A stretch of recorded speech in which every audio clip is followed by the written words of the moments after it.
welcome to another night of Fire Up. How are we tonight? Man, slam fired up. Oh Samir, no. Samir subscribed to Cricket Wireless again. Hey, Samir's so fired up. He came early and left, and family show eyes up here, ladies and gentlemen. It is fire up. Fire up your fryers, because tonight I've got a little bit of an attitude. I'll be honest with you. So the grease is hot. I'm fired up. The fryers are fired up. We know Candy's fired up. Always. Samir, man, he just came back for a second round already. We're less than a minute in, and Samir is already back for round 2, baby. So, Jeremy, Samir, you guys, tell everybody where they can find you. Listen, we got plenty of sports talk tonight. Man, I can't wait for it. Y'all better stay tuned. But Jeremy, Samir, the floor is yours for a moment. Go ahead. Well, you can find me with my writings under the South Florida Tribune, under the heading for the Motor City Tribune. You can also find me on my channel, which is Kneecap Biting with the Motor City Lions on YouTube. This channel on Thursday nights with you great people doing Fire Up. You can also find me on the Huddle Sports Network, which has their own YouTube channel, and also an app on Amazon Fire Stick and Roku. All right. You can find me every Thursday night on Fire Up, and you can find me on Twitter at ATL_Samir2401. I'll be posting a lot of my media content articles there, and I'll just be posting a lot of Atlanta sports content there as well. So Awesome. Hey, awesome. Samir, Candy, can I ask Samir a quick question? Of course. So the 2401, right? yes. Is that significant at all to you? Well, yes. I mean, yes. Okay. Yeah. Well, just curious if it. I didn't know if there was like a birthday tied into there somewhere. Yeah. Could be. I mean, there's a lot of 4-digit codes out there. No, I wasn't asking for your PIN number, but I didn't know if it was a story you could tell. So I mean, I'm in the same boat, and that's why I asked. I can't share why that number means something to me a little bit. Right. I got you. So, Candy, ma'am, It is all yours. Where are we going to lead this thing off this evening? I think we got to start with something that's going to happen. That's going to be the first that's going to happen in Major League Baseball, because I just got you. I mean, I know I'm talking here with you gentlemen, but as a woman, like, this is really, I think, kind of cool, because for the first time in MLB history, in a regular season game, they're going to have a female umpire. And they're going to, on Saturday, she is going to work. Her name is Jen Powell. She has done some of, I think, spring training games. I think she started, but she's actually going to work the bases in Saturday's doubleheader. AAA. She got called up. She does AAA work too as well. Sorry. Yeah, she's going to do the plate on Sunday, which I just think is really cool. And I'm actually kind of wondering, like, why did it take so long? Like, we're talking an umpire. We're not talking, anything else. Like, why did it take so long for it to be the first woman to umpire a regular season MLB game? But I'm just kind of curious to you guys what your thoughts are about the first female umpiring in MLB. And Samir, you spoke first. You lead it. Perfect. That's exactly what I was going to ask. You go. Go ahead. I mean, considering that you have female officials in other sports such as the NBA, you've seen quite a few. NFL, I feel like that number has grown. I feel like it was only a matter of time before the MLB got one. So, okay, Jeremy, you got a take? I think it's going to be better than what everybody thinks because, lo and behold, how many times over the years have we watched men fail to call a proper strike zone?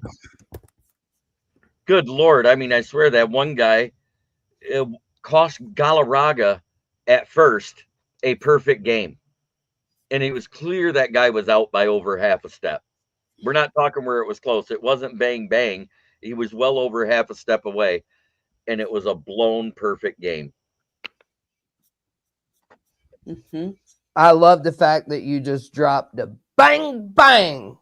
It wasn't bang, bang. You're right. Yeah, that was horrible with Galarraga, how they missed that call. And y'all, I think we'll just tie this all in together because I want to read some comments Candy just mentioned from Jen. She'll be on the base pads the first couple of games, and then she is going to be behind home plate. Mm-hmm. We've seen egregious, terrible calls. Jeremy just mentioned them. Samir, and we can all agree, like Jeremy just said, men most of the time, they get it right most of the time, but they're wrong too. Nobody is perfect. And honestly, the first thing that popped in my head is I've got a mother. You've all had a girlfriend or a wife. Candy, you're a woman. So thankful to have you to give your take on this.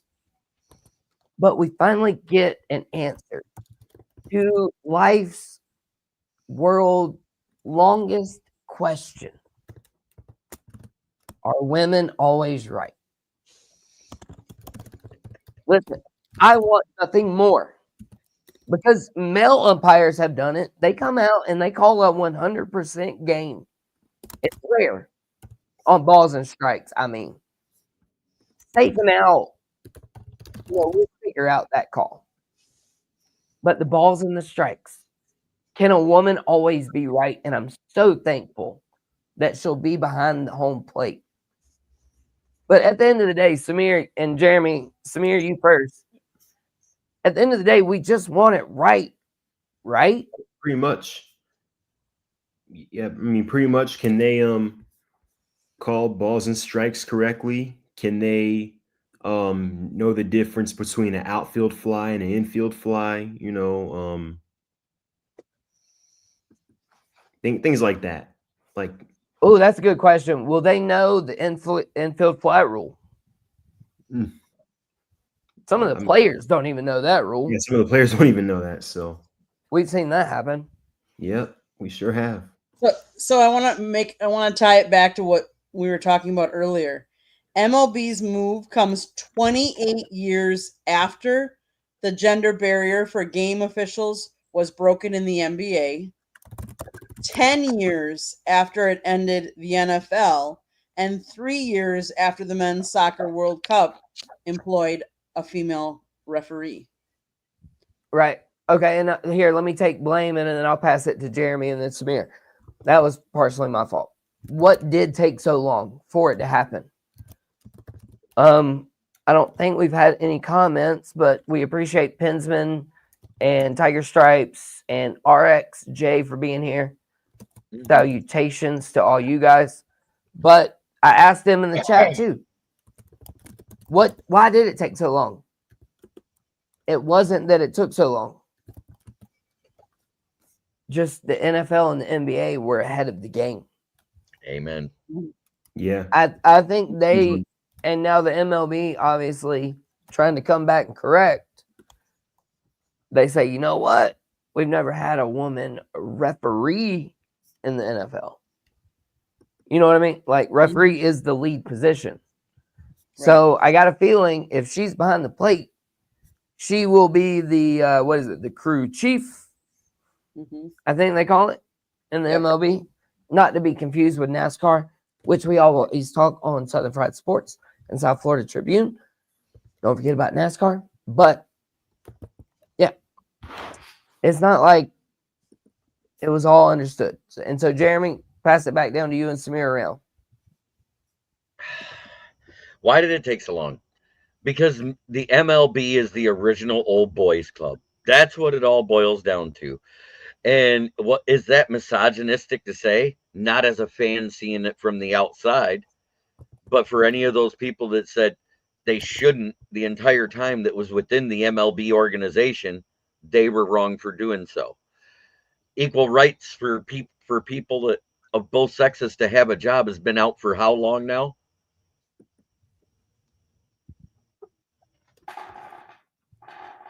Yeah, it's wild. And then Samir, again, can a woman always be right? And why did it take so long for the MLB?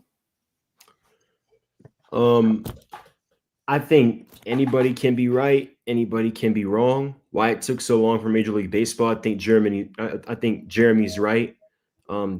Major League Baseball was the original boys club per se.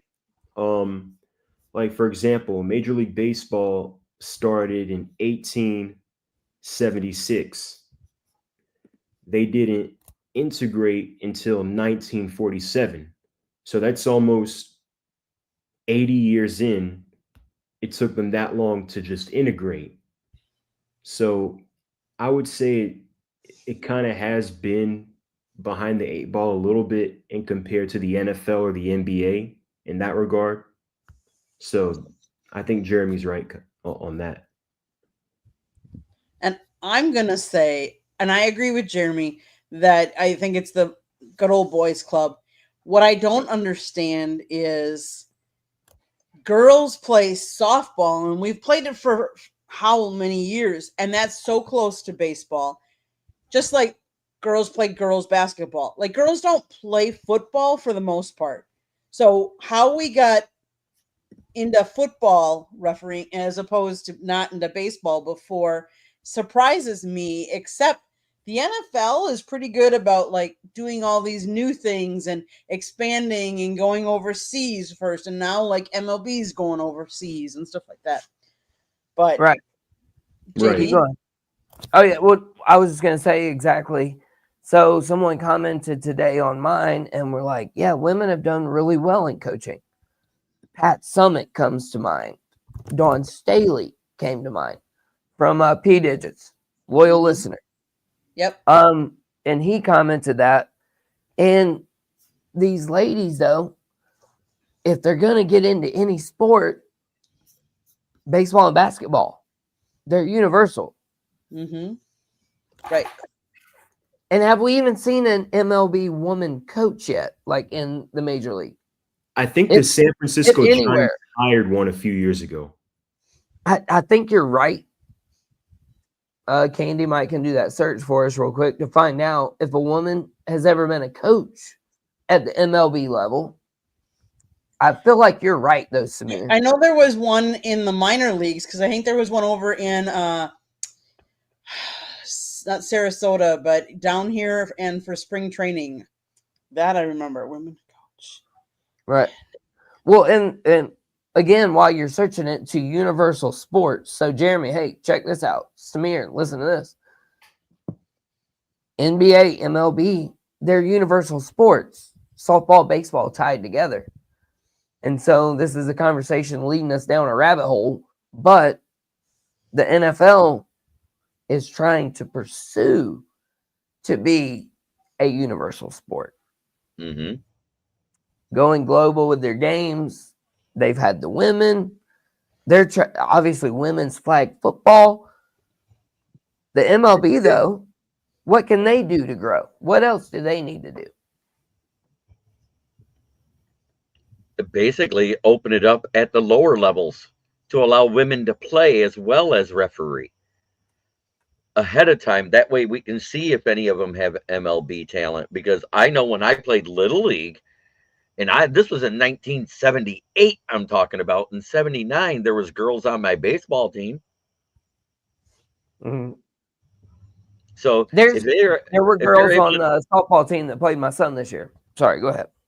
But I'm saying those are co-ed leagues. But when it said sign up for boys summer, and I see 8 girls' name on a 25-person roster, that tells me that the interest is there for girls to play baseball. Why aren't they allowed in intramural sports with the schools. I agree. I'm going to quick say kudos to Samir because you definitely got it right. Alyssa, Yeah.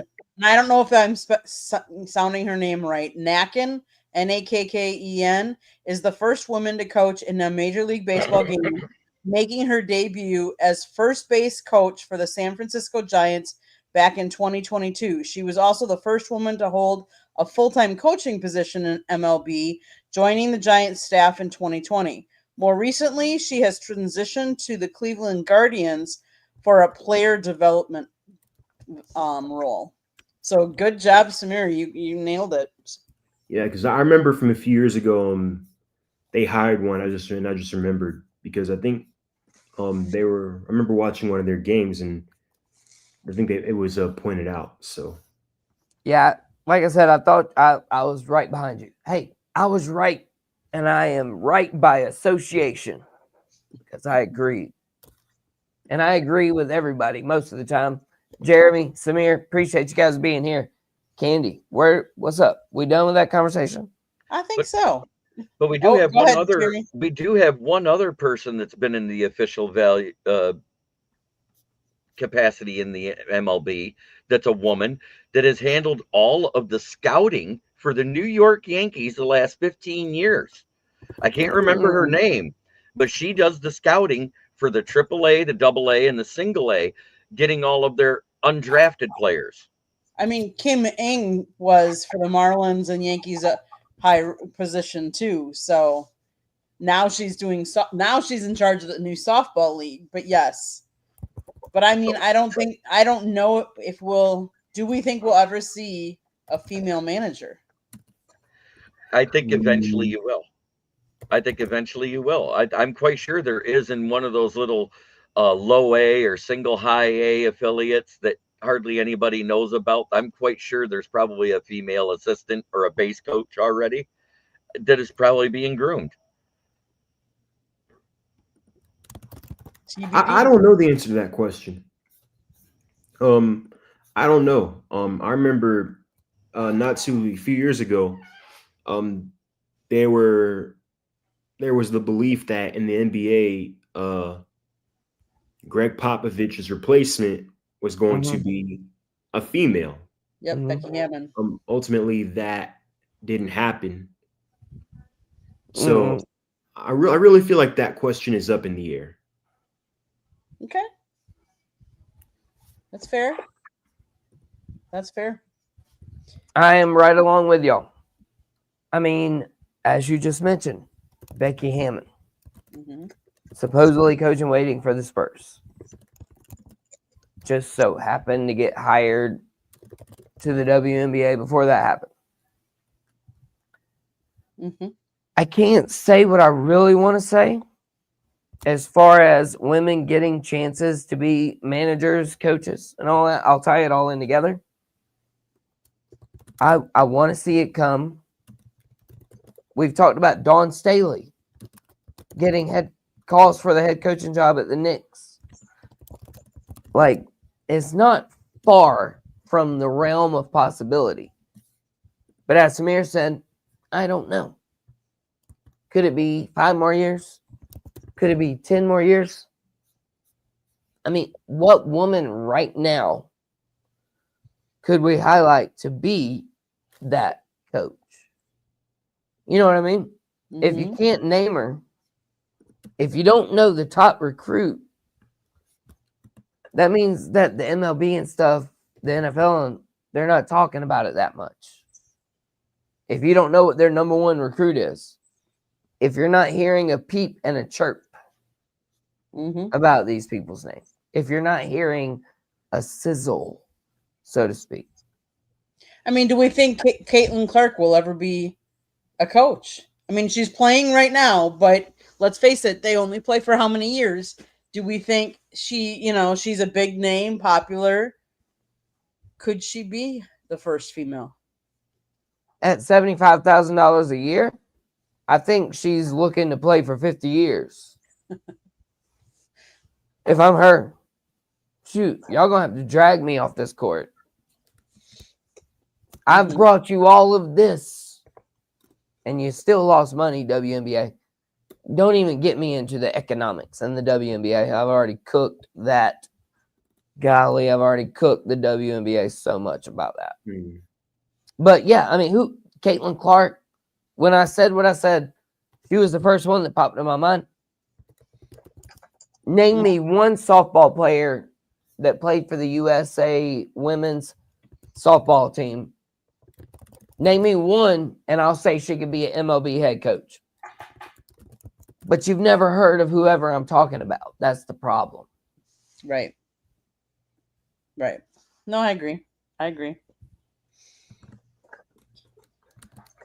But anyways, yeah. Done with this topic. Yeah, anybody else? Anybody? Women umpiring? We got P Digits over here in the stream. He said he brings nothing to the table. You're a liar, P Digits. You're a liar. You missed my earlier comment in the stream where it says I might be a little bit sassy this evening. So Candy, yes, by all means. What do we got coming up next? Let's talk about the topic that the title is the preseason is here. Who's playing? And who should be playing now? Samir, I know you just wrote an article about this. I don't know if any of you have been watching the game tonight, but there's already an injury. Ravens rookie cornerback Bilal Cohn tore his ACL and MCL in tonight's game. Out. And he was considered what, their fourth cornerback or their third cornerback at best on the roster right now. Right. This is just more proof why coaches like Dan Campbell and everybody says that he gets more out of the joint practices, that they can control what happens versus putting him in a preseason game where it's full contact and less controlled. Well, and they haven't been practicing for that long. To ramp it up to playing a game already, to me, I mean, they've only been practicing for what, a week or 2 weeks? Some of them started 3 weeks ago. There's like 4 teams that started 3 weeks ago. 2 of them being the Chargers and Lions because they had the Hall of Fame game. Which was last week already. Right. So, but yeah, you're right. But this all stems back, if you think about it, all these soft tissue injuries. All you got to do is go back to the death of Corey Stringer in 2017 because all the rules change for off-season workouts the next year. No two-a-days, no extra OTAs, no mandatory weight training. You couldn't make players do it. They had to want to do it themselves. And all because he didn't hydrate himself. And the coaches didn't catch it in time. And I understand it's a tragedy that he died. I'm not making fun of that at all. But you saw a 30% increase from 2017 to 2018 in soft tissue injuries, and it's gone up by 3% every year until it finally plateaued at 45%.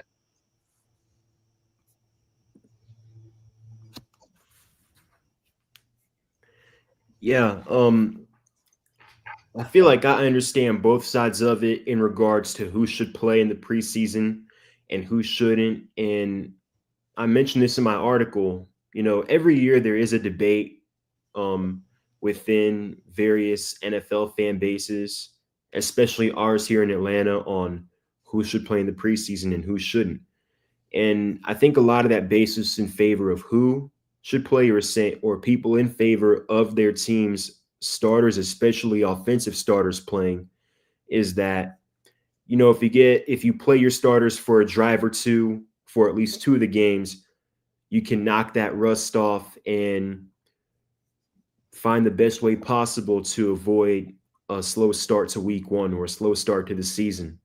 On the flip side, you're risking injuries to a player on your roster that can potentially impact the outcome of your season. And my argument is that if I were a head coach in the NFL, I would play my starters, especially my offensive starters, no more than around 1 to 2 drives in 2 of the games. And I feel like thing about the Falcons is that we have lost 6 of our last 7 week 1 games. In those games, our offense has averaged 16 and a half points. Week 2, they usually play better, and I think most of those week 2 games they've ended up winning.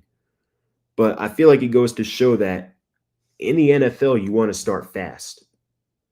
And the thing is, let's say you have a rookie quarterback or a second-year quarterback who hasn't gotten a lot of NFL reps. I feel like that quarterback should play, like as I mentioned, the series or two for 2 to 3 games, because they haven't had enough exposure to the speed of an NFL game or the speed of an NFL defense as a quarterback like an established veteran would.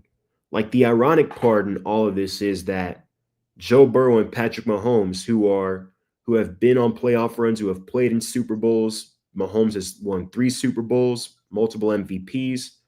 Those guys have played and are playing games in the preseason.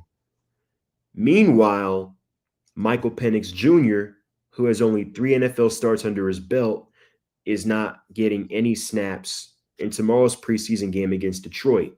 The hope is that we will see him in some aspect of our first team offense next week in our preseason game against the Titans. And my issue with that is we had a new quarterback last season in Kirk Cousins, a first-time play caller, Zach Robinson. The starters got 0 playing time in the preseason. They came out week 1 against Pittsburgh and looked out of sync. Pittsburgh won that game without scoring an offensive touchdown. And as I mentioned in my article, the turning point of that game could have been avoided if the starters had gotten some play time in the preseason. There was a miscommunication between Kirk and one of our tight ends, Charlie Warner, resulted in a bad snap and a fumble. And we were leading at that time. We were driving into Steeler territory. That basically changed the momentum of the game. And we ended up losing that game without our defense giving up a single touchdown. So, for example, like the Bengals have traditionally not played Joe Burrow and their star skill players in the preseason. And it feels like every year they come out week 1 and look flat. Like, for example, that loss to the Patriots team that ultimately ended up winning 4 games last year could be attributed in large part to Russ, because the very next week, if we don't remember, they went to Kansas City and almost beat the Chiefs, and their offense looked a lot better. So, it really depends on the circumstance. If you're an established veteran quarterback who is familiar with the speed of an NFL game and an NFL defense, and you have that continuity and chemistry with your teammates or coordinators or whomever, then no, you don't need to play in the preseason. But if you are a young quarterback who is still getting used to the speed of an NFL game, like a Michael Penix, like a Cam Ward over in Tennessee, then I feel like those reps could be beneficial. Okay. Jeremy, your thoughts? Well, all we got to do is look at one team and the fact that they've been in the Super Bowl how many times in a row? Andy Reid and the Chiefs. Yep. That team plays starters in every preseason game every year. Even in the last game, it's just like a little mini preview, 2 drives and they're out, or a quarter. That's a recipe for success. That's what it was the entire NFL with the four game format. They would play a quarter, then they'd play a third, then they'd play an extended almost a half, and then they did play a half. Why not at least let them do 1 or 2 drives every game? To get the rust off, to get them in game shape. Yeah, like I remember for a lot of the years when Matt Ryan was our quarterback, he would play in the preseason all the time. He'd play almost a full quarter in about a game or two, mainly one game, and they'd come out week one. And a lot of times, I think we won most of our games when he was here week one. So, yeah, I feel like it does. People want to say that it doesn't make a difference. I think, in my opinion, it does. People a lot, and I've heard the argument that, well, the Eagles didn't play any of their starters last year, and look what they did. Well, again, whether or not you play your starters in the preseason, there's no correlation between that and regular season success. And in case people forget, the Bang Eagles got off bang. to a slow start last year, especially Jalen Hurts. Like Jalen Hurts turned the ball over a lot in those that first handful of games. And again, he didn't really take off, or that offense in general didn't really take off until about week 6 or week 7.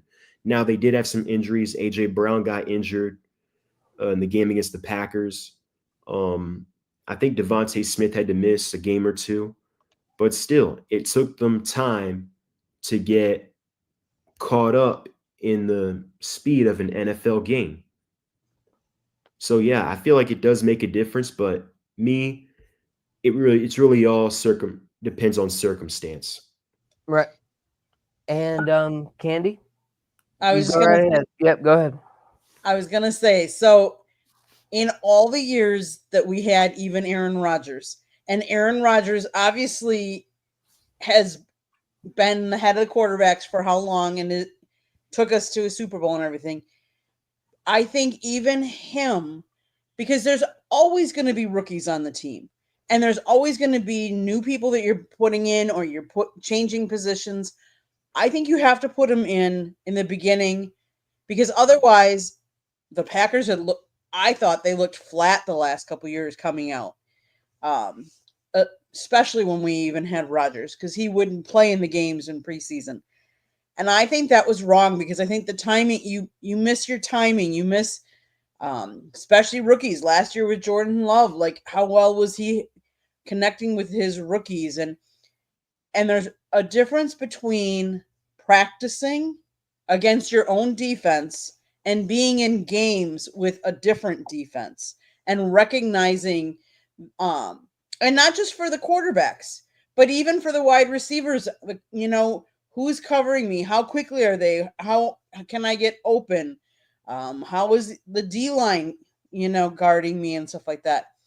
I think they should be playing at least a series or two, if not maybe the first quarter. And yeah, they run the risk of being injured. I get that, but they can be injured in practice. They can be injured the first game of the regular season. If they don't start amping up, I mean, it could happen anytime, let's face it. Yeah.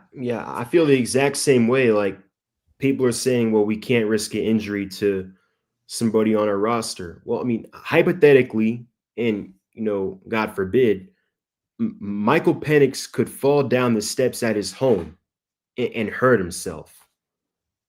So, A jet ski, a four-wheeler, skiing. I mean, you name it. Like, for example, I got players have been hurt by it one way or another. Like J.C. Horn with the Panthers just got into a car accident the other day. Split his thumb. He had some stitches. He'll be fine, but he should be back by the first week of the season. Yeah. Like someone can get hurt the first play of week 1. Mm-hmm. Like, and I think, Candy, you were right. Referring like training camp scrimmages or joint practices as getting assimilated to live game action, I just don't think it is a sufficient means of doing so, because people aren't going 100%. A lot of times you don't have pads on, but in a real game they are going 100%, and you have to be ready to remember what it feels like to get sacked or to have somebody coming at you full speed, things like that. So again, just my whole point, it does make a difference, I feel like. JD, absolutely, it does. All right, and y'all, I might have to take a moment on this one. I I've been sitting here, I've been listening to everything you guys have to say, and it's helped me gather my thoughts. That's what I love to do. I don't necessarily like to copy or anything, so that's not what you're hearing. You're hearing a conversation here on Southern Fried Sports with the South Florida Tribune, where we have fired up the Friars. Say that 3 times fast. Fire up the Friar. Yeah, it ain't that hard. Good deal. I like it. So that's what we're doing. And y'all, to me, everything y'all have said, I was already thinking it. And I was like, oh, man, Samir just led me there so greatly. And then Candy said the same thing. And I'm like, man, she led me there so greatly. And then Jeremy, he said something. And I'm like, man, it's just all beautiful. So at the end of the day, the most difficult thing to do for an NFL coach is to balance the play between starters and potential roster cuts going into the season. I do not want that job. You've got so many great football players right in front of you, and you know that some of those players can help your team get to the next level. You never know when there's a random 5th round quarterback, 7th round quarterback, Brock Purdy, Tom Brady. You never know when there's a sneaky wide receiver. Terrell Owens, I don't think was drafted that high. Randy Moss, I don't think was drafted that high. Jerry Rice, none of them were drafted that high. Puka Tom Brady. Brady. And so, to Samir's point, practice and games are not the same. No, they're not. What you get from practice from a player does not translate into getting it on the game field. And so, I hate it for colleges. Colleges, they don't even get to play a preseason game. They just get to go play against themselves. What do you learn about yourself? You learn a lot about your own team, but you're not learning anything about anybody else. And so it's a very difficult thing to balance, though. All right. So you got coaches, they're trying to get game film for the year, but they've also got this list of players that, let's be honest, some of the NFL coaches might not even know their head name, their first name. What? You're coming here to practice for a few weeks? You're an undrafted free agent. But that's why they've got to earn their spot and make their name be known. So where do we put the balance, though, for you guys? Like, I've heard everything y'all said, and that's where I land. Yes, your starters need to play. They need to get reps. You got to be on the field. I just said practice and games are different. But you've also got to find your diamond in the rough. You've got to find whatever it is you need to get to the next level. It's a tough job, in my opinion. Agreed. Who is you going to be number 2? Who's going to be number 3, number 4? Let's face it, some of these teams have how many different quarterbacks on their roster right now? And they're not going to be able to keep them all. So who's going to be where? I would say, in a perfect world, I would say you would play the first couple of series, whether it be 2-3 series with your starters, and maybe going up to the end of the first quarter. And then you start putting in more people. But part of it also depends on the other teams, because are then you playing your second string against their first string, or is it their third string against your second or your first string? Like, that's where it gets interesting. And Yes, JD. And two things to exactly what you just said. So the whole emotion and the nervousness and the feeling leading into a game. So say you've got this rookie, though. I mean, all of them rookie. They've never played in an NFL game before. They have never once played in an NFL game. Sorry, I felt like I said that really fast. So I wanted to repeat it. Some of these guys have never played in an NFL game. So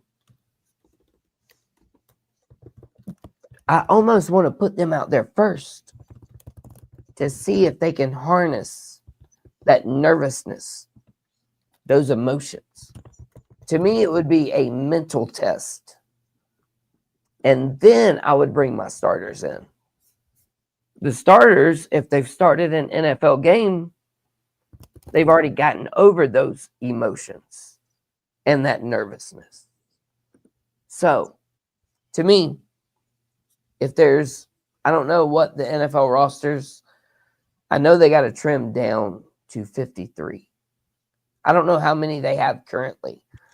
But if there's 20 players that I'm observing,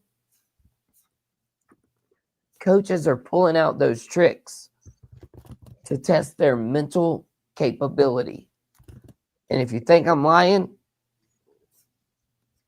you don't know ball. That's all I can tell you.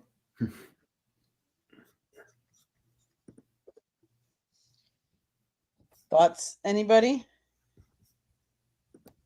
So, JD, I can tell you that during the NFL preseason, each team can have up to 90 players on their roster. This allows teams to evaluate a large number of players, including rookies, free agents, and veterans, before making final cuts to reach the regular season limit of 53 players. The final cutdown day is typically in late August. Oh, wait, I was right about the 53. Mm-hmm. I did say that. Like I said, I don't know how many. What is it? 13 on the 13 on the practice squad, I believe it is. Yeah, and every 13. week there has to be, what is it? Is it 6 or 7 practice squad players activated each week for being dressed? Because there's something like that. There's a rotation that they allow, and that allows you to rest your depth on your roster. Yeah, I think it's somewhere around that. What I'm worried about is, let's say that they push this 18 game season in. How are they going to mitigate the extra game, going one less preseason game, which means more soft tissue injuries will happen in the regular season? Less starters will see the field than we already see, because you only got two games to evaluate your lesser talent to fill your roster. Are they going to expand rosters? That way they can handle the extra load, because I think they should expand it at least to a 60-man roster and maybe go to a 20-man practice squad. Yeah, well, I think you can definitely evaluate that in two ways. You can evaluate, you can address the roster evaluation gap that would be present by expanding rosters. Maybe you expand it to, hypothetically, 60 players instead of 53. Maybe, as you mentioned, Jeremy, you increase the size of the practice squad from 13 to maybe 20, 25 players, and you address the injury, soft tissue gap by adding a second bye week and going back to 16 games. Oh, they won't. No, they're going to push it forward to 18 games. But the second bye week, I completely agree with, and I think the one should still be a rotating bye week. And when you travel overseas, it should be like what the Vikings and another team is doing, where they actually spend 2 weeks overseas rather than 1 week, come back, and then go back. And then when they come back after that 2 weeks, because of jet lag, automatically those teams that come back after their 2 weeks overseas gets their rotating bye week right after that. Mm-hmm. The other bye week should be right there at week 9, the trade deadline. That way the new players come in. They have a whole week to learn the roster and the playbook and everything to get acclimated for their team, which actually gives them 2 weeks to acclimate. Yeah. I just feel like I Just just feel to like give the right way to go about that would be to have 2 bye weeks. You have every team gets a bye week early on in the season, then everyone gets a bye week later on in the season, hypothetically, sometime after Thanksgiving. Because you've got teams right now with bye weeks in week 5, week 6, and you've got some teams with bye weeks in like week 10, week 11. So to kind of But balance that in, I think you need 2. And to okay, address the soft tissue, the different injuries that could come with expanding to an extra game, hypothetically. I just want to quick say the practice squad is 16 players, just so 16. Nah, Okay. all right. Well, yeah. So you add 4 more to that and add 7 to the regular roster. It'd be a total of an 80-man roster in a regular season. right. Okay. And so y'all have all led me right to this question. That's what happens. Good question comes from y'all's conversation. Thank you, Candy. You got Should it. the NFL eliminate the preseason altogether? I mean, my goodness. I just mentioned how important it is to learn about these 37 players you have to cut. Technically, you still get to keep, what was it, 16, Jeremy? Yes. Okay. So technically, you've only got to cut 21. But you've got to split a field of 37 players, basically 50-50. Okay? Everybody knows Well, how math works. It's a hard choice. But if you're not getting to see these guys play a game, I mean, just I get rid still of the think preseason. Just do it I- like college. I disagree. Preseason or no preseason, in my opinion. I say you have to have a preseason because we just said how the practice that they do, the joint practices, isn't the same as games. That it doesn't get them ready, and we see these teams come out flat and have 2 weeks of awful football 9 times out of 10 at least. I mean, your bad teams look bad for up to 4 or 5 weeks. Look at the opposite end of the spectrum. There was a team that played a lot of starters last year in the preseason, other than the Chiefs, and that was Chicago, with under Matt Eberflus, and they came out like gangbusters. Went 4-2 in that big fluke where Tariq Stevenson runs across the field, pops a Hail Mary up in the air, so Noah Brown catches it, and the Commanders win. And the rest of the season was new and interesting ways to lose till week 18. Yep.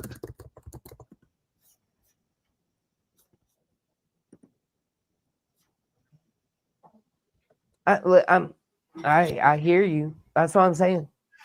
Those guys need, Let's you do it. got to see people in games, Exactly. and you got to see your starters. Again, back to my another point I had just a minute ago. It's a difficult job. How do you Definitely. balance not getting someone hurt? So if you eliminate the preseason, how do you trim the fat from game situation out of those extra players that you were just Hey. talking about? College football does it. I mean, College that's my football is only different. They have comeback to that. They've got a lot Division more 1A, players. you can have up to 110 players on your roster, though. 70 of them are scholarshiped of some way or another. The other 40 I are get it. walk-ons. So there's a big difference between an NFL one with a structured salary cap, which they don't have in college either. Mhm. Right. Well, it sounds like we're disagreeing, but we're not, because what I'll say is either have a preseason or don't. Don't trim it down. So like I said, I want all these players to have a chance to play in a game, to show the team that they can do something when those emotions and nerves are happening. So 2 games isn't enough. So I'm saying if you're going to trim it to 2, just go to none, but I prefer them to have 4. You know what I mean? Kane Sisk has a great point there about Dabo Sweeney, that he's been pushing for a preseason in college just for the reasons I said. Yeah. Like I said, that's what I'm saying. Either be like college and don't have any, or keep 4. Well, Dabo 4 to me, Sweeney, yeah. I mean, you're talking about a college guy asking for a preseason is what I'm saying. He's a college coach. That's what I was getting at. Yeah. He's asking for it. Yeah. I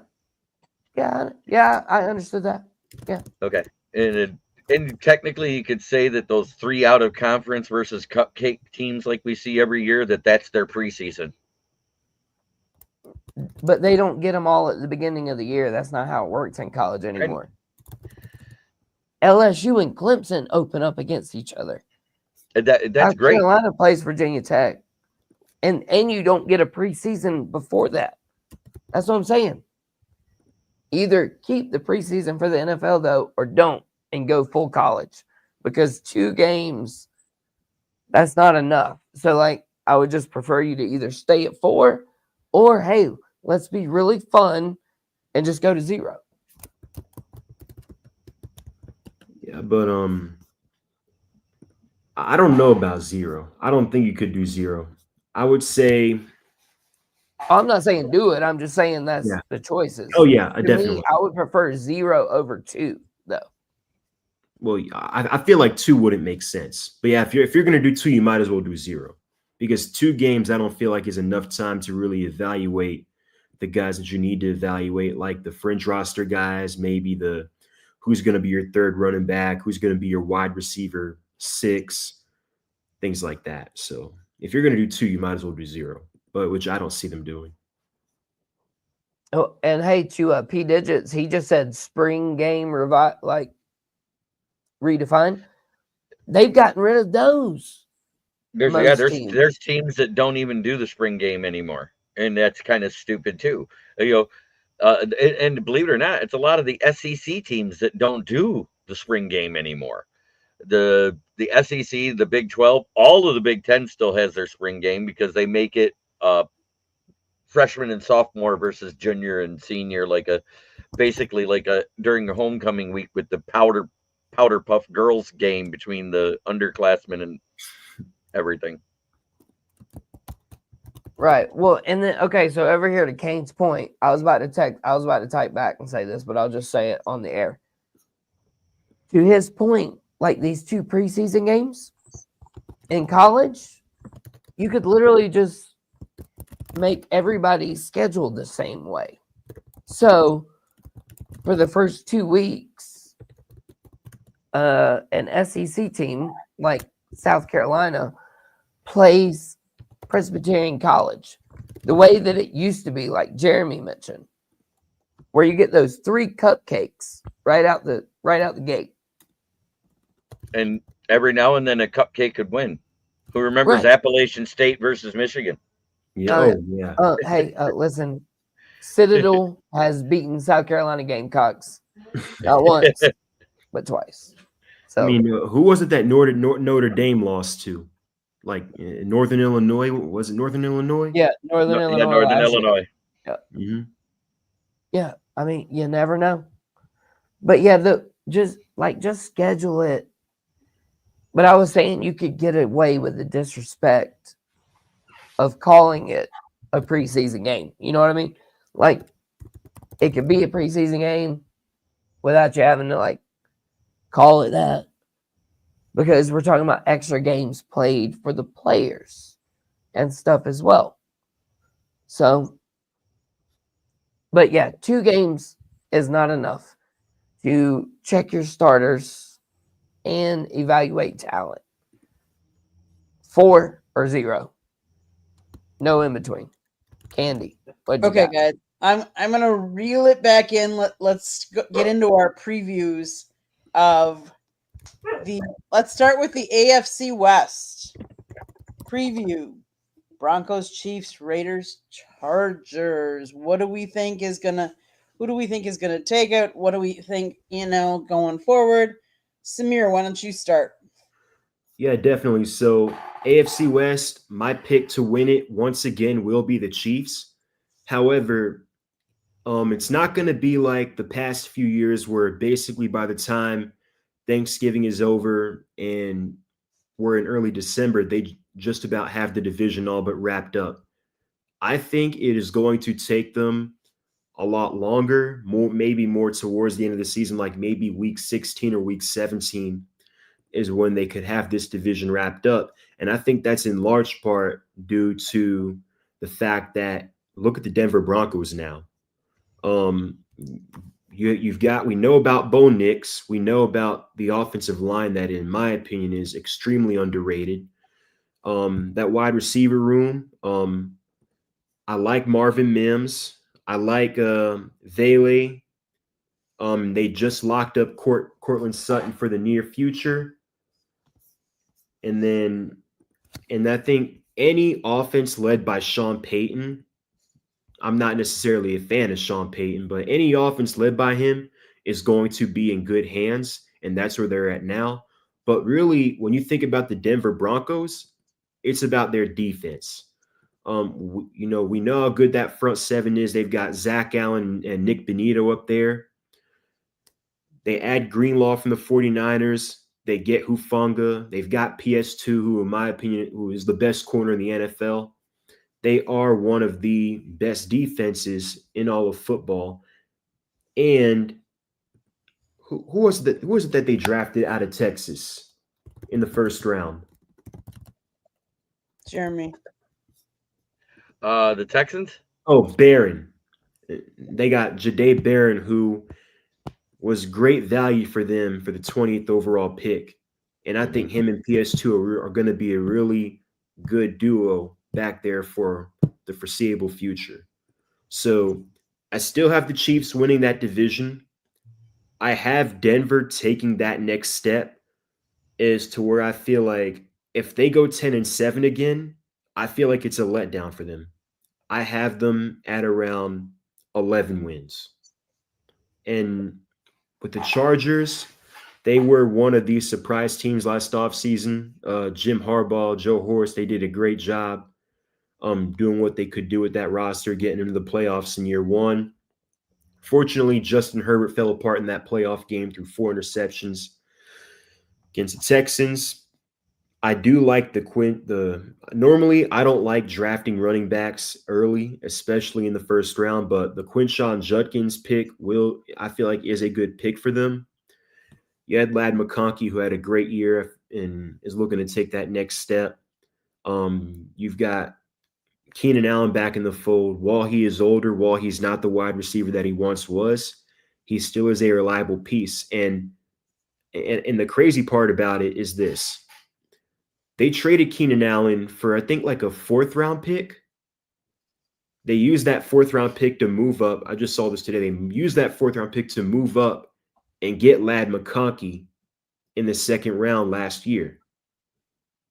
And now you bring him back. So it really fell in favor for them. That's a good job on their part.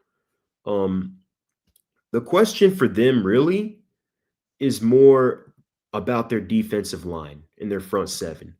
They lose Nick Bosa. They still got Khalil Mack there, but who else? It's going to be Khalil Mack and who else? And you've got some nice pieces in your secondary. You've got Tarheeb Still, who's a young defensive back, underrated. Derwin James, if he can stay healthy, is one of the better safeties in the NFL.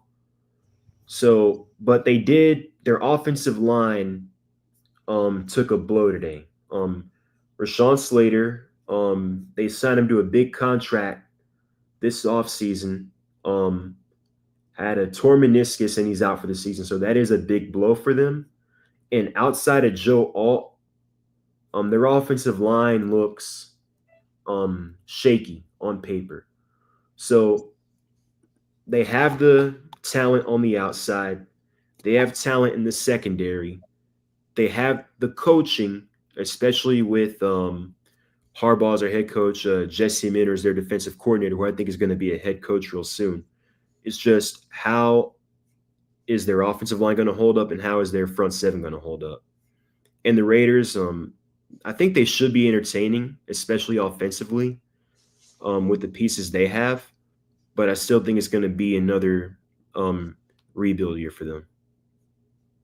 Okay. Jeremy, your thoughts? I think it's going to come down to the Chiefs and Broncos as well. I don't know who's taking first because the Broncos have taken a step forward, and I feel like with some of the losses on the O-line and on the defense that the Chiefs may regress just a little bit.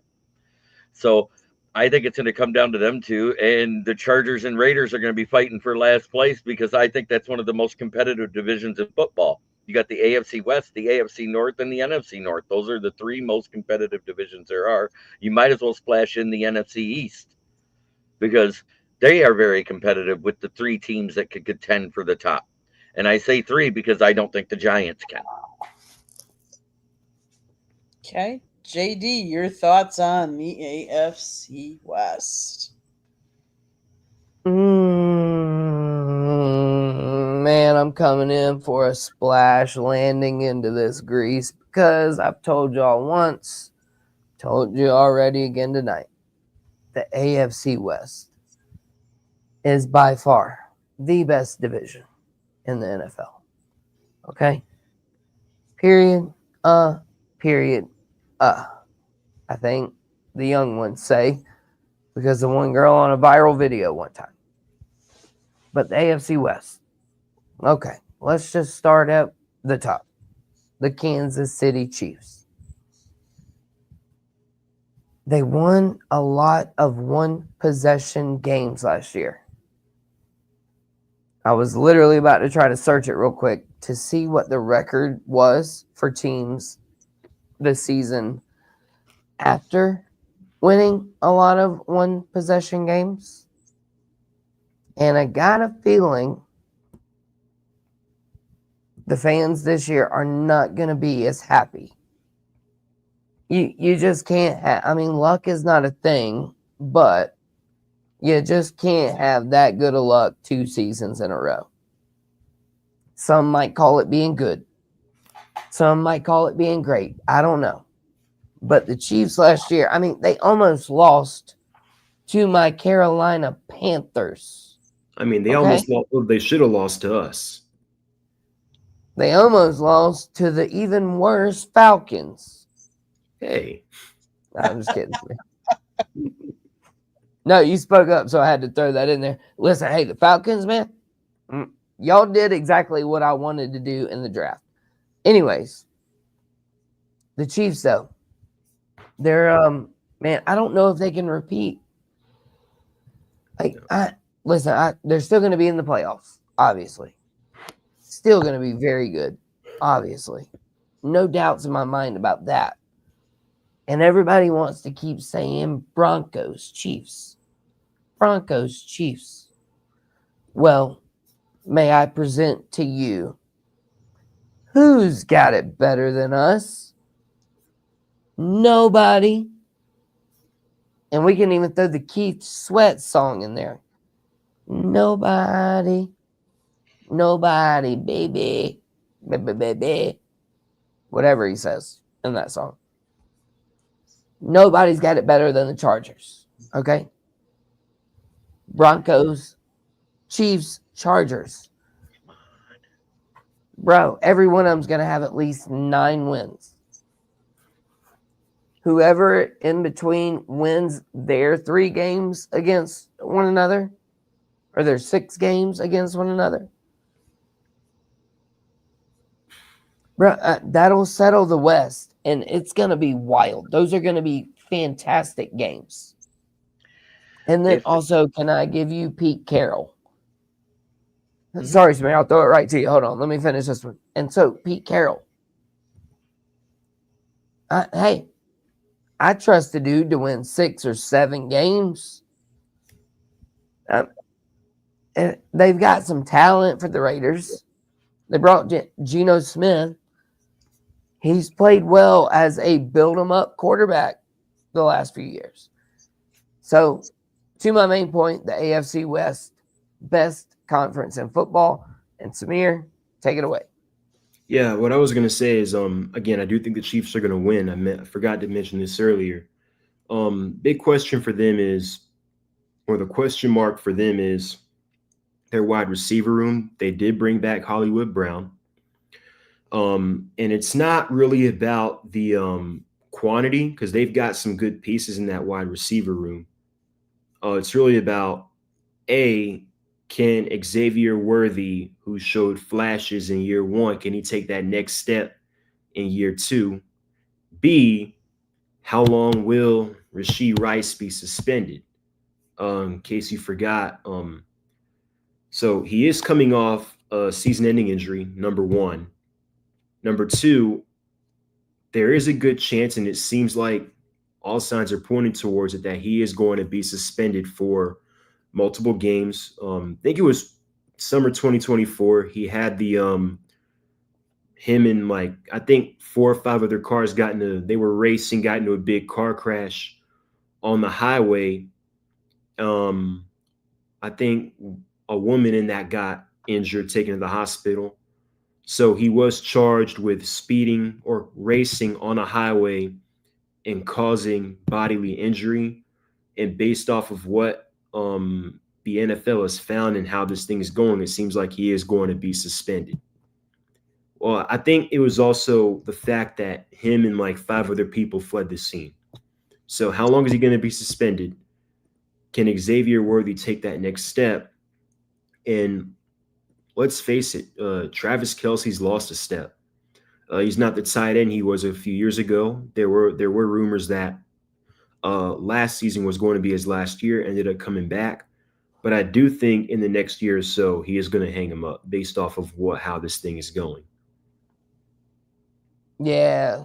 Because Travis, like everyone talks about Mahomes and whatnot, but the driving force for them the past couple of years has been their defense. Again, like Denver, it's one of the better defenses in the NFL. Especially their front seven. They have Karlaftis, Chris Jones, Nick Bolton. They did pay Bolton and Karlaftis this past offseason. They've got Trent McDuffie in their secondary. So I think their defense is going to be good and ready to go. They did get Norman Lott from in the draft out of Tennessee. So I feel like their defense, as long as Spags is there, is going to be in good shape. It's just, can they put it together offensively? Not that they haven't been together, but can they get back to a resemblance of what they were early on up until 23-24? All right. Hey, and while you were talking, Samir, we got this great question. Throw it back to Samir real quick. Let's get his live reaction to this question. Who in the AFC West has the best offensive line? You, sir, go. I still got to go with the Chiefs. Yes, they did lose Joe Thuney in that trade with the Bears, but they've got but they do have Creed Humphrey, who is with the best center in football.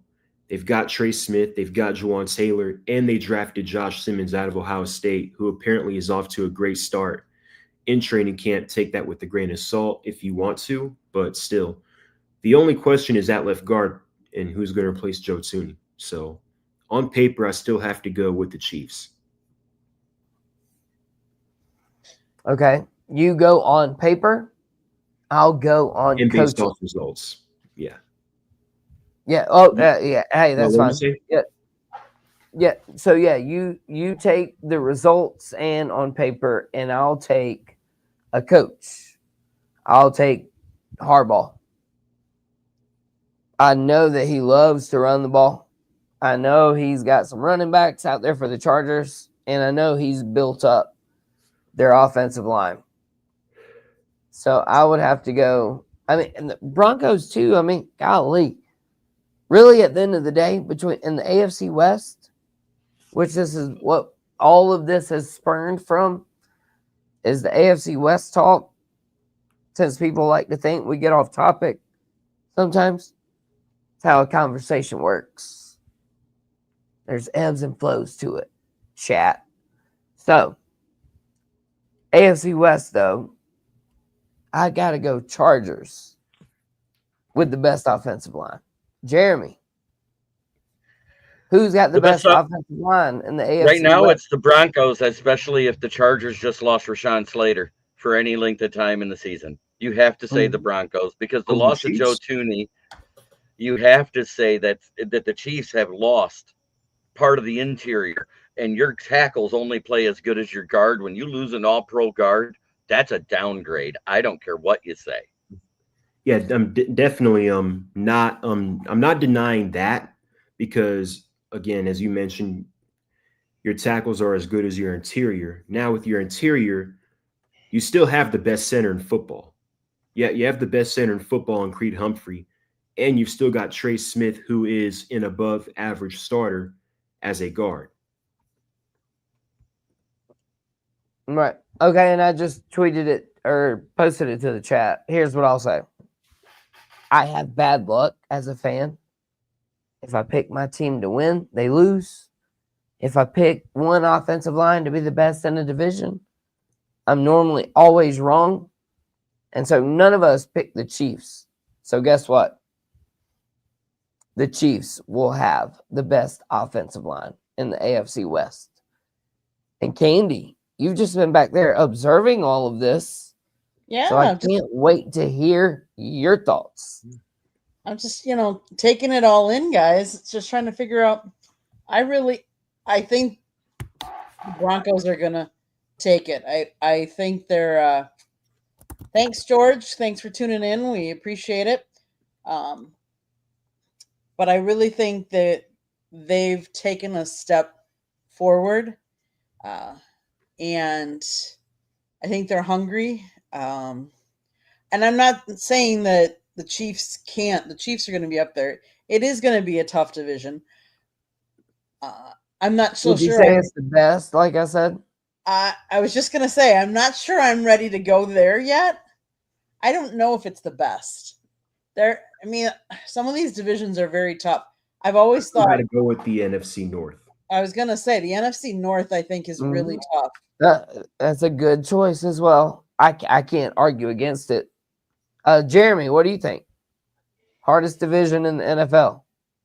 I think it's the NFC North right now, top to bottom. I think it's the most complete division. I think the bottom of the division is going to be 9 wins, and the top of the division is going to be 12 or 13 wins. And it all depends on how well they do outside of the division. I think every team has the chance to split in the division and still get to those numbers. Mm-hmm. Well, and see, I agree. The AFC West, I think, is equally as right there. I literally just said that. 13 wins and 9 wins between those top 3 teams. But I said it comes down to how the teams play in the division. You're absolutely more correct, I think, in that regard when you say it's more about the out of division.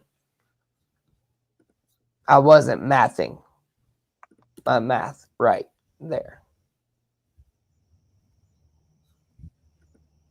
I agree. Okay, so are we kind of done with the AFC West? I think it's time.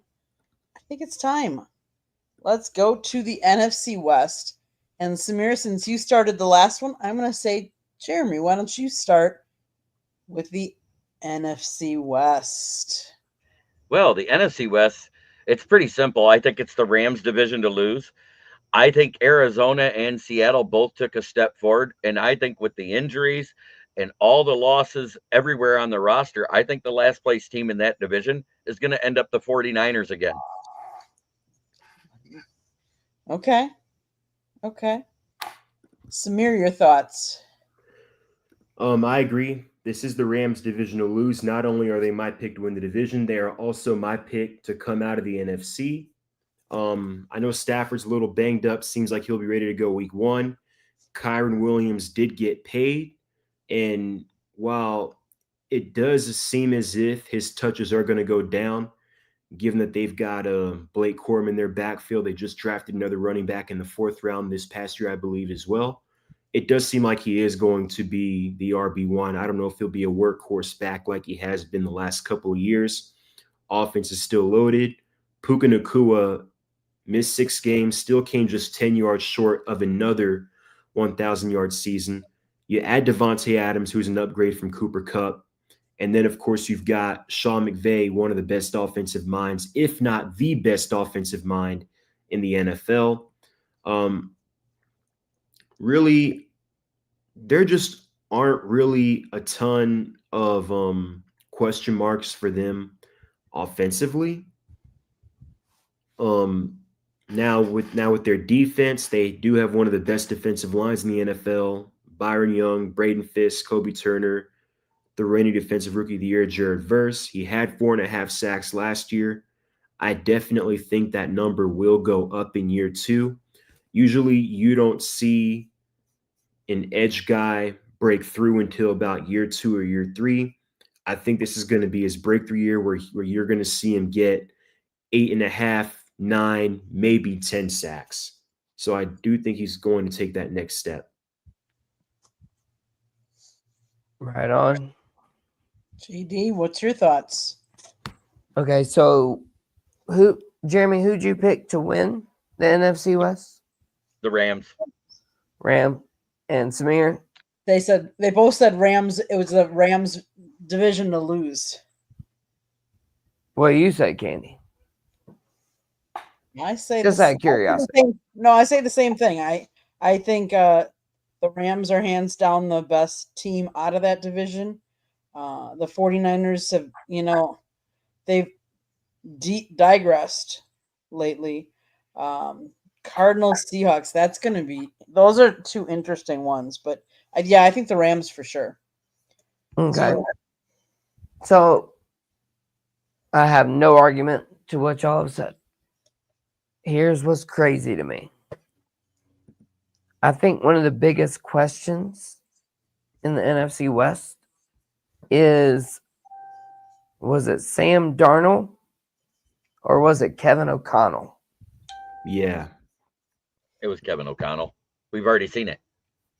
We've seen it took twice. Mediocre Kirk Cousins and made him into a star. Then he takes Sam Darnold first year after looking like a bum and made him into a star again. And I tell you what, if he does it again with JJ McCarthy this year, I'm right there with you. So, but that's the question though for the NFC West. Was it O'Connell or was it Donald? Because the Seahawks, they can make things really interesting. The 49ers, I don't like everything they've lost. Yeah. Well, just signed Brock Purdy to a big contract. And then get rid of everybody. And got rid of Not sure about him. No. But I feel like this is the type year where an Arizona or a Seattle can sneak up. I got to ask, the Bosa brothers, the one that played for the Chargers, isn't he now a Bill and out for the season because he got hurt already in OTAs? He's no longer a Charger because the other Bosa still plays in San Francisco. I thought they had joined forces. I don't think he's out for the season. I know he's out for a significant amount of time. So he's so not. What do we got? Chargers. Joey or Nick? Nick is with the 49ers. So Nick's with the 49ers. So we need to find out where Joey is. If I remember right. Yeah. That's his last listed team. Yeah. $720,000 salary. I love it. He goes, but he's not clutch when it matters. Perfect fit for the Vikings. That coach is. Here's what I know. Samir, sorry, real quick. Here's what I know. I know if I type my name in to a search engine, that you won't find out that I'm 6'5". I am 1.956 meters, 280 pounds, or 127 kilograms. I play defensive end and right defensive end. I was born on July 11th, 1995 in Fort Lauderdale, Florida. I make $720,000 a year. And my one parent is John Bosa. And I went to St. Thomas Aquinas High School in Florida. So, I mean, at least you can look up Joey Bosa and you can find out all that out about him. Not that bad of a gig, right, Jeremy? That's right. Right. But anyway, Samir, go ahead. What were you about to say? Yeah, definitely. I'm going to disagree on the 49ers. I feel like You're all yes, out on the 49ers? no, I'm not all out. It's actually the opposite. So they did lose Greenlaw, they did lose Hufanga, both to Denver, as we mentioned. But I did like what they did in the draft. They got Michael Williams, Alfred Collins to get some youth up front in their defensive line. Debo Samuel is gone to Washington. Brandon Ayuk is rehabbing and coming off from a torn ACL. Based off of what John Lynch mentioned earlier, it is likely he is going to be inactive for week 1. George Kittle is getting older. Now, Ricky Pearsall, second-year wide receiver. In case you guys don't remember, he was the one who was shot, unfortunately, before his rookie year in San Francisco last year. Yeah, Pearsall. Now, the question is, can he develop? Can he take that next step? And how is Brandon Ayuk going to look rehabbing that torn ACL? Christian McCaffrey, this is his 3rd career season-ending injury, and he's got a lot of mileage on him. He's had multiple lower body injuries as well that has caused him to miss a significant amount of time. It's part of the reason why the Carolina Panthers ended up letting him go a few years ago. How is he going to look at 29 going into year 9 with a lot of mileage? Brock Purdy got $50 million. That offensive line is older now. With that being said, even with all of that, I just don't think you can count out a Kyle Shanahan-led team because they're going to be coached well going into every game. Now, Seattle, I don't know. I'm just not as high on Seattle as some people are. You make the move from DK Metcalf, you bring in Cooper Kupp, so Jackson Smith and Jigba is clearly the wide receiver 1 there. But I just don't see how Cooper Kupp is an upgrade from DK Metcalf right now in 2025. It's not that he's an upgrade from DK Metcalf, which DK Metcalf was more of a head case than a consistent player. He'd have 5 games where he'd have well over 150 yards, but he'd have 7 games where he'd disappear because he's a head case. That he is. Cooper Kupp, he's consistent. He's going to do what he has to do as long as he's on the field to get the ball and run after the catch. Yeah. Now, my question for them is up front, their offensive line. It seems like it's been an issue for years. And I think that along with maybe Ryan Groh not being the best NFL level offensive coordinator led to some of their offensive struggles last year. So they did draft an offensive lineman early. Let's see how that pans out. But I'm just not as high on Seattle as I am on the other teams in that division. And also, as you mentioned, Southern Fried, Sam Darnold, they paid him a boatload of money. Was it him or was it Kevin O'Connell? And I think we're going to find out. Yeah, we're going to find out. That's the beautiful thing about it. We won't find out in the preseason, though. To tie it back to our earlier conversation, we won't know if Sam Darnold is back to being a great quarterback until the regular season. And so, Candy, NFC West, did you have more to say about it? No, I was pretty good with it. I agreed with the panel that I think the Chargers are going to take it.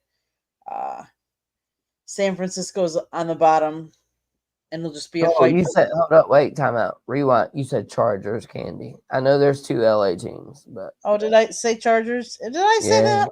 You did just say the Chargers are going to take it.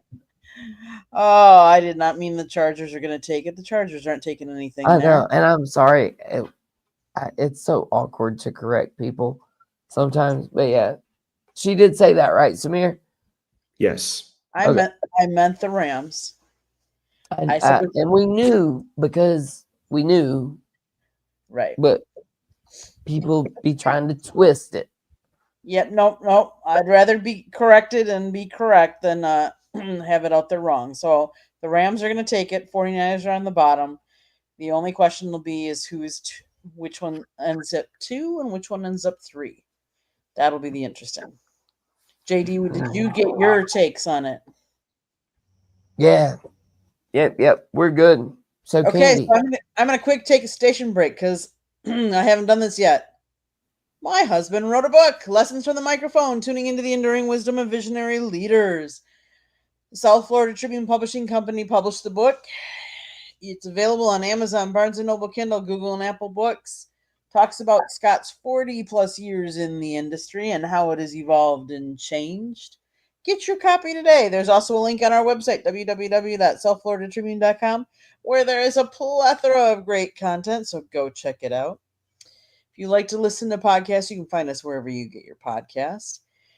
And if you see that red subscribe button and you have not subscribed to the South Florida Tribune, please do so. Like us, share us with all your friends and family, and turn on that notification so you know when we go live. And then I'd ask you to obviously subscribe to everybody else that's on the panel because they're also here giving us their time. If you want to advertise or sponsor any of our shows, please call Scott 954-304-4941. And if you want to be a guest or have topic ideas, you can always email us at southfloridatribune@gmail.com. Southern Fried, you had a topic that you wanted to bring up. Are you ready to take us there? No, not a bit. No. No, I don't want to share anything about myself. I just want everybody to like, follow, share, and subscribe me. So yes, I do. I do have something. I tell you what, let's get Jeremy to plug himself. Samir, plug yourself, and I will set up this stuff to present. All right. Like I said, you can find me on my channel on YouTube, which is Kneecap Biting with the Motor City Lions, where I go live, including this show, which is on the South Florida Tribune, but I cast it to my channel as well. You can also find me on the Huddle Sports Network. You can find me on the Huddle Sports app on Amazon Fire Stick and Roku. You can find me on the South Florida Tribune channel every Thursday night, and you can find me on the southfloridatribune.com under the Motor City Tribune heading. Samir. You can find me on Twitter at ATL Samir. You can find me on Twitter /X at ATL Samir 24 _ ATL _ Samir 2401. I'm going to be posting a lot of my content, my articles, some clips from the show, and just some Atlanta content on there in general. You can also find me on Fire Up every Thursday night at 9:30 p.m. Nice. I know JD's trying to get some things ready. Are you ready, JD, or no? Yeah, I'm working on it. For some reason. No, I'm just gonna have to copy this clip real quick. You keep and then working we'll be on ready. it. But yeah. You keep working on it. Then why don't we do our other segment, which is My Town? So Samir, what's happening in your town? So 2 minutes or less. Okay. Yeah. Sorry. So the Braves did walk off the Marlins 8-6. Wasn't looking good for a second. They were down 6-2. Drake Baldwin, 2 home runs. Another great game for him. What else? The Hawks. Seems like Trae Young and the Hawks aren't all in yet on an extension. Could be a numbers thing. Could be to wait and see how the season plays out before giving him that max deal. And with the Atlanta Falcons, they are still in the thick of training camp. James Pierce Jr. is still standing out. Jalen Walker nursing that hamstring injury. He's going to play tomorrow. James Pierce Jr. seems like he'll play tomorrow. Xavier Watts. It seems like that young defensive nucleus is going to see a lot of playing time tomorrow. Who won't be playing tomorrow? Raheem Morris announced Wednesday Michael Penix Jr. will not play, and neither will Kirk Cousins. We will see what happens next week. I've suggested that the starters do play, get some reps in the preseason, get some feet under them so they don't come out rusty week 1. in their division game against the Bucks, and that is my town. Okay. Jeremy, we're doing my town. You want to talk Nailed it. about what's happening in your town? I know that everybody is freaking out in Detroit with the injuries we have, but we had Taylor Decker, Amik Robertson, and Kirby Joseph all return to practice this week, as well as Sione Vaki, second-year running back. We also had a big injury, but it was a depth player because he hadn't broken the starting roster yet in Ennis Rakestraw. He underwent shoulder surgery yesterday and has been placed on the season-ending IR. The Tigers, on the other hand, are floundering, and we know this, but slumps happen. That's the name of the game when you got 162 games to play. That's correct. JD. That is very what's true. happening in your town? So in my town, ladies and gentlemen, let me see if I can pause this video real quick. That's not playing for y'all yet. Hold on one second. Let me get this under control. All right. So in my town, I feel like my camera just froze. Can you still see me? Yep. Well, either way. So in my town, a Little League World Series team finally made the playoffs to the Little League World Series in Williamsport, Pennsylvania. Nice. I say finally, it's happened before, but it's far and few between. These guys beat the defending champions in comeback fashion in the Southeast Division just to make it to Williamsport. But what I wanted to show you guys is, were you aware that there is sign stealing and cheating according to the rules going on in the Little League World Series? You've got it up. Yep. This is a long video, so y'all have to bear with me. I am going to try to fast forward it a little bit. But here we are. We've got Oklahoma and Texas West runners at first and second. The runner at second base is the key. Y'all pay attention and watch the video.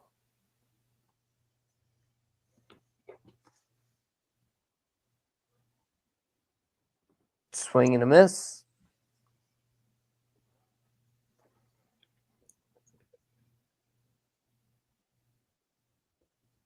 Caught a ball.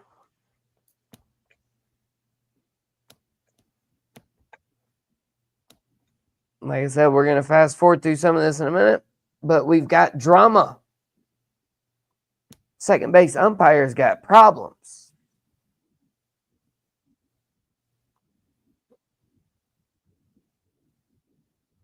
What do y'all think's going on right now?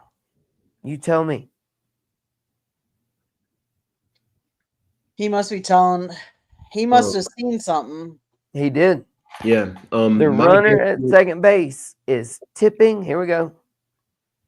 He's signaling the batter, the pitch. Crazy. And so now here's the coach. And there you go. That was the move. You saw him. And the coach is like, man, he's just scratching himself. Are you kidding me? We're teaching Little League players how to cheat. Houston Astros all over again. Yeah. All right. And the rule was implemented in 2018, just after the Astros scandal. So now look at the kid.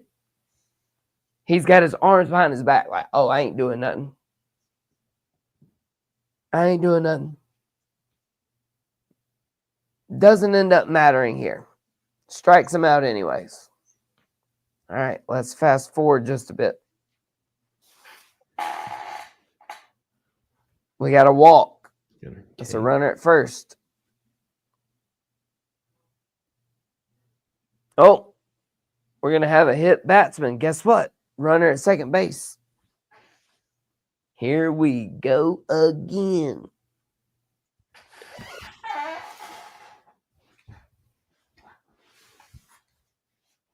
All right, walked them loaded. Still runner at second base. Wait till what this kid does, y'all. Watch this.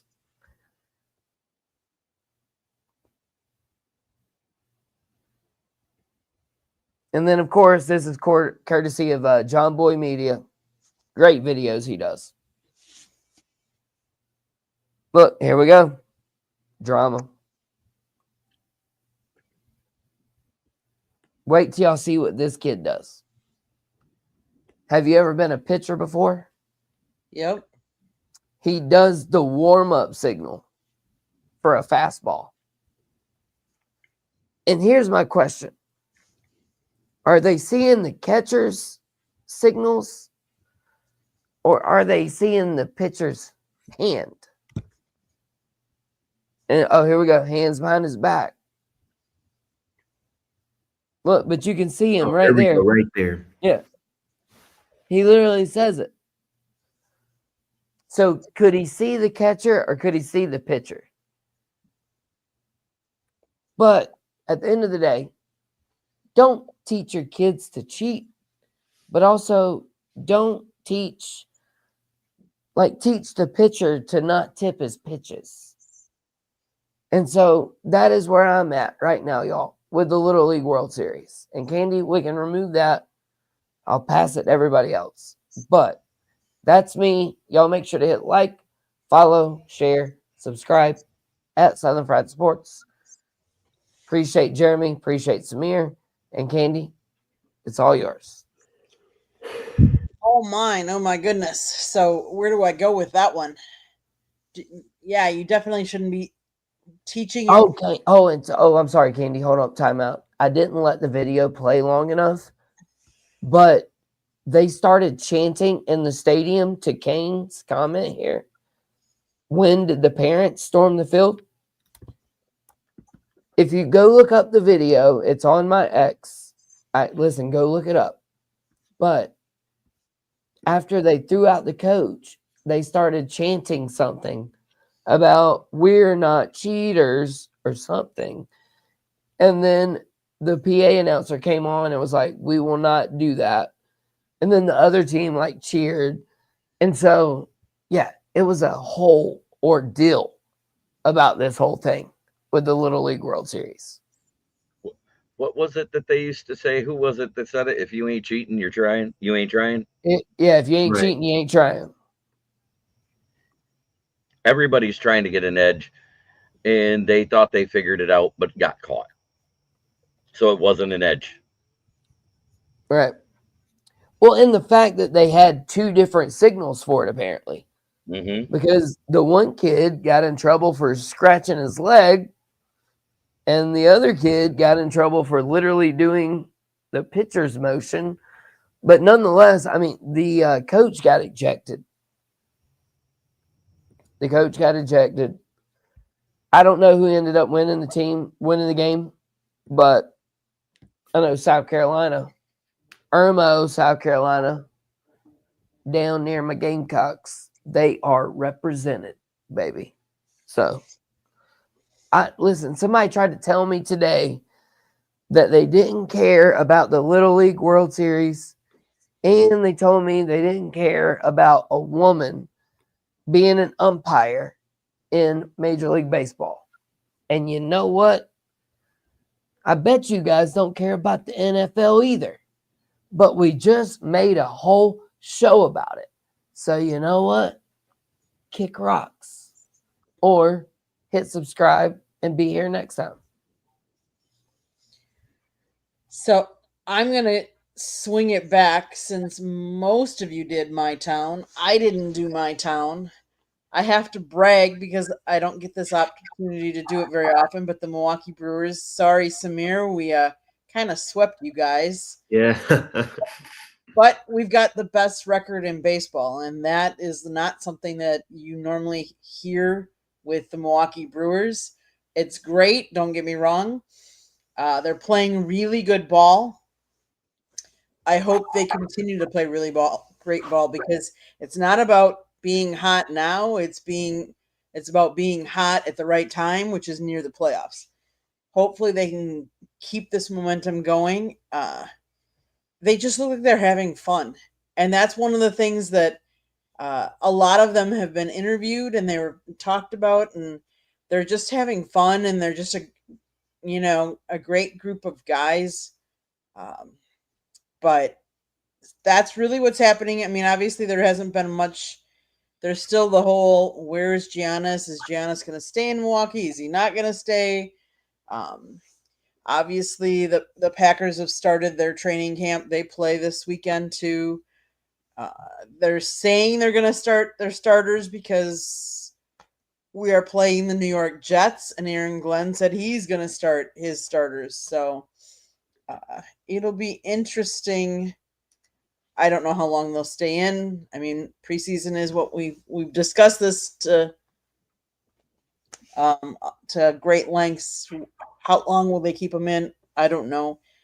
That remains to be seen. But we have some new players that I'm interested to see and how it goes. So, anything else? JD, did you get your what's happening in your town? No, yeah, I'm muted. Sorry, That's I okay. was muted. But yeah, I tied it in with the Little League World Series. Okay. And then the other thing I'll say is good luck to Shedeur Sanders.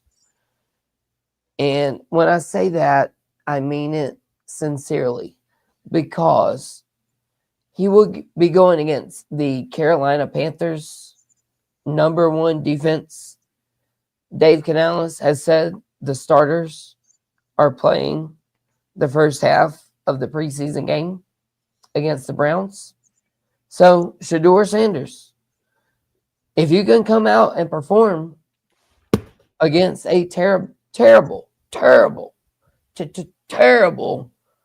potentially Carolina Panthers defense, you might have a shot at being on the roster for the Cleveland Browns. But as of now, they don't have anybody else that's going to play. Joe Flacco, no. Kenny Pickett, hurt. Dylan Gabriel, hurt. And then they just signed Tyler Huntley. So, obviously, Shedeur Sanders is starting. So, good luck to him against my hometown, Carolina Panthers. And good luck to my hometown, Irmo Little League World Series team. They're not really my town, but by golly, they're my state. And that's what matters. There you go. Any other topics anybody wants to cover? No, I think we did a pretty good job. We're going to go around the horn. Everybody can one last time tell everybody how they can find you. We're going to start with Samir. Again, you can find me on X at ATL_Samir2401. You can find me here every Thursday night, 9:30 p.m. on Fire Up. Thank you guys for tuning in. I enjoy being on here. I enjoy interacting with you guys, whether it be on here or on social media. Peace out until next time. I'm going to before I'm going to pass it off, I'm going to say Samir has also been writing for the South Florida Tribune, so he does have his own drop down on the South Florida Tribune website, so you can check out. He just wrote an article, talks about some of what we talked about tonight, so definitely go check out his writing there as well. Great job, Samir. Thank you. You're welcome. Jeremy, how can people find you?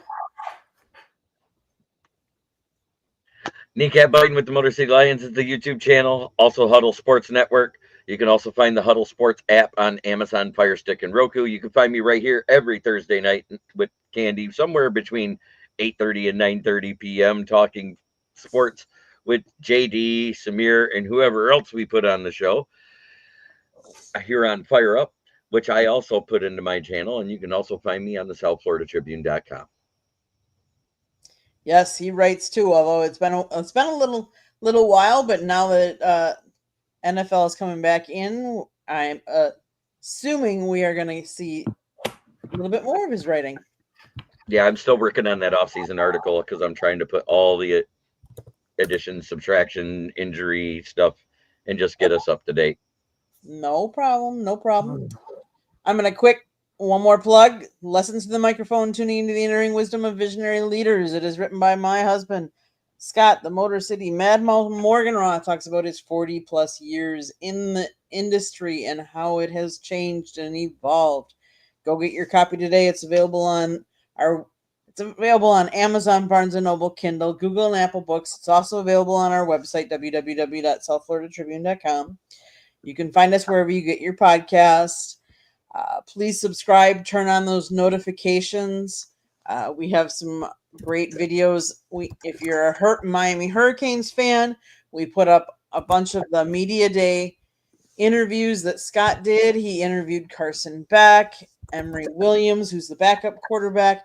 And Emory was kind of cool because Emory talked about being the backup to Cam Ward and Carson and some of the differences. He has an interview with Jason Taylor up there, one of the coaches that played in the NFL. He also, last night, we did not get a show in because he was doing a pre-record with Bob Ryan. So if any of you know who Bob Ryan is, we will be putting that one up. That was a long broadcast, but so go check out, like I said, turn on those notifications so you know when people go live or when we put shows up. We're also going to be putting up videos from our trip. So I know we put up some that when we went to visit Chelsea Stadium, but there's going to be some other ones from when we're out with the nature in Iceland and Norway and Amsterdam. So definitely go check those out. JD, how can people find you? Make sure to hit like, follow, share, subscribe on Southern Fried Sports, JD on YouTube. Make sure to just hit like, follow, share, subscribe on everyone. We've got Raiders and Seahawks playing right now. We've got Kane. He's looking forward to Lions and the Falcons. And we've got, like I said, the Seahawks, the Raiders. Oh, they're so close to a first down in this preseason game. 16-3 Seahawks with 1:05 to go in the first half. But find me on Twitter, on X, on Facebook. Find any of us anywhere. We're literally right here. It's not hard to find. Just hit subscribe on everybody. Appreciate Samir and Jeremy. Appreciate you, Jeremy, for being here.